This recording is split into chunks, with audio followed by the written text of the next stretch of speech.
Bonjour à tous, 7 sur 9 tiercés disputés, voilà la forme, je suis content. Alors ce vendredi, un tiercé quarté en 5 chevaux seulement. Bon, on touche quelques cacahuètes, mais c'est toujours bon à prendre. Il vaut mieux toucher des cacahuètes que perdre le moral en perdant régulièrement. Bon, on va aller ce samedi à Cagnes-sur-Mer, se réchauffer un peu, avec des galopeurs, avec encore une course handicap, avec deux entraîneurs qui sont doublement ou triplement représentés. Donc c'est de nouveau un casse-tête chinois et toutes les combinaisons peuvent arriver. C'est pour ça que je vous mets un indice de confiance de 0 sur 5. Je vais rester à 0 sur 5, je pense, tout ce meeting de plat, parce que moi je suis hostile aux courses handicap. Il faudrait des courses à condition où on gagne de l'argent, on prend du poids, on ne gagne pas d'argent, on perd du poids, et ça serait un peu plus logique. Bon, allez, on va quand même essayer de trouver la bonne combinaison. Alors j'aurais été encore beaucoup plus chaud si l'animal n'avait pas tiré le 15 tout à l'extérieur, c'est le 3 Bellara. Elle m'a beaucoup plu lors de son récent succès, la forme est là, elle a eu un coup de rein lors de sa victoire 2023. Si elle reproduit la même impression visuelle, eh ben, je pense qu'elle peut regagner avec l'aide de l'ex-Monsieur Quintet qui a perdu sa couronne cet automne et en fin d'année parce qu'il n'a pas eu la réussite qu'il avait jusqu'à présent, et on espère maintenant qu'en 2023 il va être très motivé. Donc ce 3 Bellara, je le tente en tête, c'est loin d'être un coup sûr à la gagne, mais cela semble être l'une des bonnes chances de la course. Et puis il y a un cheval que je mets régulièrement. Il m'avait donné raison l'année dernière à peu près la même époque en gagnant son quintet sur le gazon. Là, c'est du sable. C'est le 5 Ridwan, il est annoncé à 14 contre 1. Moi, les Vermeulen à Cagnes, ils sont dans leur jardin, donc moi je les suis avec beaucoup d'attention, donc je suis obligé de le mettre. Et puis c'est un cheval que j'ai repéré depuis très longtemps, depuis 1 an, donc je me dois de le mettre sur mon ticket. Et puis le 11 Étion, c'est notre Lyonnais, et cette semaine on a eu un Lyonnais du même entraînement, Jean-Pierre Gauvin, que l'on aime bien, qu'on salue au passage, et même régularité. Vous vous souvenez de ce cheval lyonnais qui était tout le temps là? Ben écoutez, Étion, ce numéro 11, premier, troisième, premier, deuxième. C'est le roi du sable. Maintenant, est-ce qu'il a la pointure d'un quintet? Réponse sur le poteau. En tout cas, je l'aime bien. Il a tiré le 4 à la corde. J'ose espérer qu'il fera aussi bien que son compagnon de boxe et qu'il entrera lui aussi dans le tiercé. Et puis, Ma Trouvaille, le cheval que les autres n'ont pas, est un cheval que j'ai repéré aussi pour vous. C'est le 13 Royal Right. Alors là, dans la liste type de la presse, il est vraiment en bas de tableau. Et vous aimez quand je vous donne des chevaux qui sont en bas de tableau de chez mes confrères. Preuve que je ne fais pas du copier-coller. Pourquoi je vous mets le Royal Right? Parce que je suis un grand fan depuis qu'il reproduit de Frankel. Frankel est un étalon extraordinaire, un étalon améliorateur de race, un chef de race, et il faut avoir énormément d'argent pour se payer un Frankel et le mettre dans son écurie. Donc par définition, un Frankel ne peut pas être mauvais. Donc ce 13, qui est un fils de Frankel et qui vient de finir cette année 3e et 1er, me plaît beaucoup. Il a tiré le 7 et je pense qu'il peut nous faire plaisir. Il va être à 25 ou 30 contre 1. C'est Ma Trouvaille. Après, il y a 3 escudeurs au départ. Je prends le risque de ne pas mettre le 1 By the Way qui est favori de la presse. Pourquoi? Parce qu'il vient de gagner sa course. Il a pris du plomb et maintenant son meeting est réussi. Et en bon cheval de handicap, jouant en cache-cache avec le handicapeur, normalement, il devrait décevoir. C'est la politique des courses handicap. Tous les entraîneurs, il n'y en a pas un qui le fait. La politique des handicaps condamne les entraîneurs à faire cela. Ça joue à très peu de choses. La valeur du cheval, on sait son poids de forme. Et s'il est au-dessus, il est mal engagé, il est trop chargé, il ne va pas faire l'arrivée. Donc, il faut qu'il déçoive pour redescendre à son poids de forme.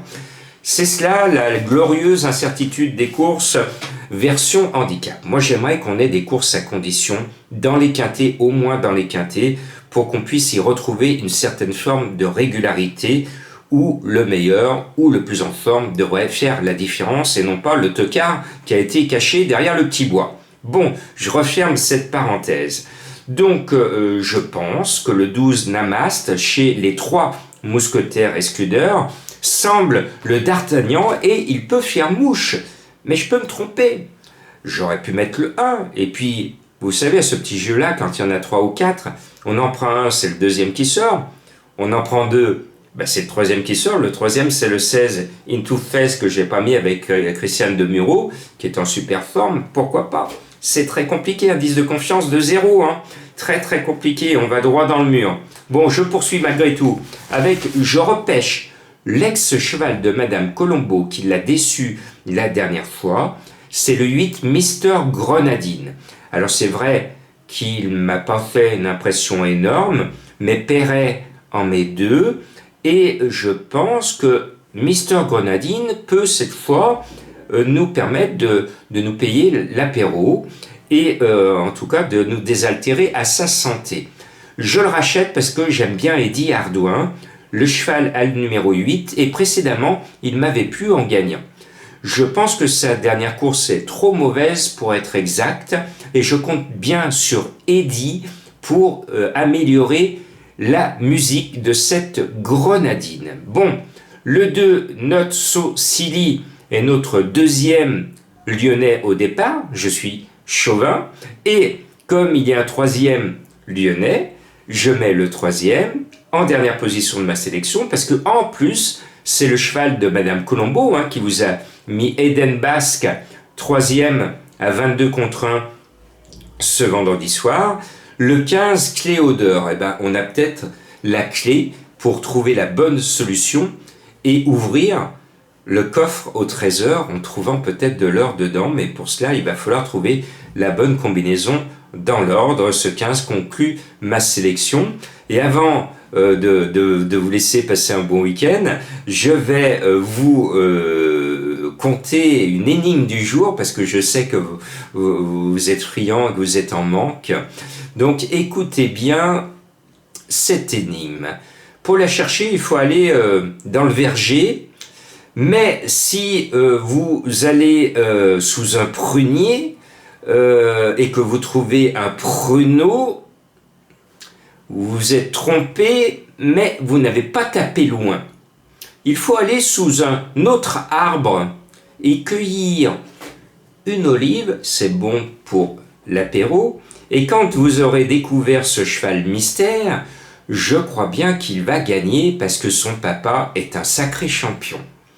Passez un bon week-end et je termine en vous incitant à regarder mes vidéos annexes sur la mission des pompiers de Villeurbanne du GIPS qui partent au moment où je vous cause en direction de la Turquie pour venir au secours des populations sinistrées, au secours des victimes, pour découvrir des victimes malheureusement sous les décombres. Ce sont des gens que je fréquente, que j'aime beaucoup, que j'aide. Je viens de leur payer un plein de leur camion ambulance et mon association a fait un don pour les encourager. J'étais parti avec eux en Ukraine, à la frontière, au mois de mai pour aller ramener des réfugiés ukrainiens, mais aussi en faire venir en France dans nos camions. Ce fut pour moi une très belle aventure. Faites-moi le plaisir. Suivez mes conseils, mais regardez mes vidéos humanitaires. C'est ça le primordial. On peut sauver des vies. Et ce que je vous montre, vous aussi, vous pouvez le faire de chez vous. Vous pouvez les aider. On a tous quelque chose à faire. Bonjour à tous, une émission Fenêtre sur Cœur dans l'urgence suite à la catastrophe en Turquie et en Syrie. Je suis en compagnie de l'équipe du groupement d'intervention prévention sécurité de Villeurbanne avec son président Yann. On les avait vus au printemps intervenir dans l'urgence en Ukraine. Yann, cette fois la mission est terrible avec de très nombreuses victimes et des gens qui sont à la rue actuellement en Turquie. Tout à fait, bonjour. Effectivement, oui. On a dépassé malheureusement la barre des 30 000 morts et on compte pas le nombre malheureusement de milliers de blessés, voire millions maintenant. Millions de blessés et millions de sans-abri. Alors le gypse, vous vous apprêtez à partir. Alors quand vous partez et avec quelle équipe et quel matériel? Alors à différence de l'Ukraine, pour le coup, là cette fois-ci on part uniquement avec des adhérents de l'association, de manière à ce qu'on ait une qualité d'intervention qui est indispensable, puisque sur place on va faire énormément de recherche de victimes dans les décombres, avec du matériel à utiliser, et ça s'en prend pas du jour au lendemain. Donc beaucoup de matériel de décombres, de recherche, du matériel également pour sortir, faire de l'extraction de victimes si victime il y a, et sinon malheureusement ce sera des corps qu'il faudra sortir pour permettre aux familles de faire leur deuil. Alors vous partez bien en camion, hein, pas en avion. Alors tout à fait, on a pris l'option de prendre la route, même s'il y a beaucoup d'heures de route, puisqu'on compte entre 35 et 40 heures de route. L'avantage de choisir ce dispositif, c'est qu'on est moins limité par la quantité de matériel qu'on pourra ramener. Et d'ailleurs, on en profite, vu qu'on part en second plan, pour faire une collecte de matériel qu'on donnera une fois arrivé sur place. On en reparlera en fin d'émission. Pour l'instant, on va aller à la rencontre de Sabrina, qui elle va rester du côté de Villeurbanne pour s'occuper de la logistique et de gérer la mission à distance. Voilà, donc je vais à la rencontre de Sabrina parce qu'une telle mission à distance qui peut être dangereuse, hein, il peut y avoir des accidents, pas mal de problématiques. Alors Sabrina, comment tu vas gérer cette situation à distance? Comment tu vas gérer le convoi? Quelle est ta mission à toi? Alors ma mission à moi, ça va être de gérer tout ce qui va être la partie logistique. Donc c'est rester en contact avec l'équipe qui part et éventuellement s'il y a des petits soucis, pouvoir gérer à ce niveau-là de mon côté les petits aléas qui pourraient y avoir. Est-ce que c'est du stress, de l'angoisse quand même? Parce que quand il y a des gens que tu connais qui sont sur la route, un long déplacement aller et aussi retour, les dangers parce qu'on est sur des zones de catastrophe avec des risques d'éboulement, quelle est l'angoisse ou le stress que tu peux avoir? C'est stressant, angoissant, mais j'ai confiance en eux, donc ils reviendront sains et saufs et puis ils feront du bon boulot sur place. On n'en doute pas, mais pour l'instant, il faut les aider. On retourne voir Yann parce qu'il a d'énormes besoins. Allez, on va lui demander quels sont ses besoins en matériel, mais également en financement. Eh bien voilà, on est de retour avec Yann pour exprimer les besoins, notamment financiers. Alors là, au nom de mon association Donner la main dans de soi, on va te remettre, Yann, un chèque de 150 €. Merci. Je t'ai proposé de faire le plein d'un de tes camions. Alors justement, quels sont les besoins matériels et en financement pour aider le gypse de Villeurbanne dans cette mission? Merci beaucoup Jean-Marc, puisque effectivement, on s'en rend compte, les gens sont très très touchés par ce qui se passe là-bas. Ils ont énormément envie de participer, mais malheureusement, dès qu'on en arrive aux problèmes financiers, c'est un peu plus compliqué de toucher les gens. Donc il faut savoir qu'aujourd'hui, une mission comme celle-ci, elle représente entre 5 et 10 000 €, ne serait-ce que pour les frais de route. Et ça, si on n'a pas de carburant dans les camions, on a beau avoir toute la meilleure volonté du monde, on n'y arrivera pas. Donc effectivement, on vous invite énormément à pouvoir faire un don financier pour pallier à ce problème.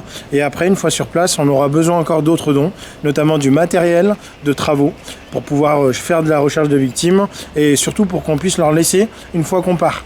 Le but, c'est pas d'arriver, de faire du travail et de partir en reprenant tout. Il va falloir leur laisser un peu de boulot, d'outils pour pouvoir continuer le boulot justement. On cherche également du matériel médical, de la nourriture, et puis après pour le reste, les couvertures et les duvets.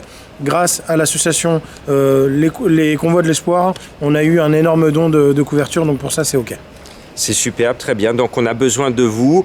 Donc on peut vous suivre sur les réseaux sociaux. Vous avez un site internet. Sur quel lien on peut vous suivre? Alors tout à fait. Sur tous les réseaux sociaux, vous tapez simplement GIPS, donc Gypse Association, et vous nous trouverez, j'en suis sûr. Eh bien, il faut les aider, c'est dans l'urgence pour aider les sinistrés et pour vous encourager. Bravo, bravo encore. On s'en souvient, vous nous aviez suivis au printemps dans cette belle organisation. J'étais avec toi, Yann, sur la frontière ukrainienne avec la Pologne et nous étions venus en aide aux réfugiés ukrainiens. Bravo et courage pour cette nouvelle mission, Yann. Merci, on va y arriver et c'est surtout à eux qu'il faut du courage, les pauvres. Et à vous de relayer la balle est dans votre camp. Aidez le gypse pour aider ces personnes qui sont dans la galère, dans la misère, parce qu'ils ont tout perdu, ils n'ont plus d'endroit où vivre en Turquie et ailleurs.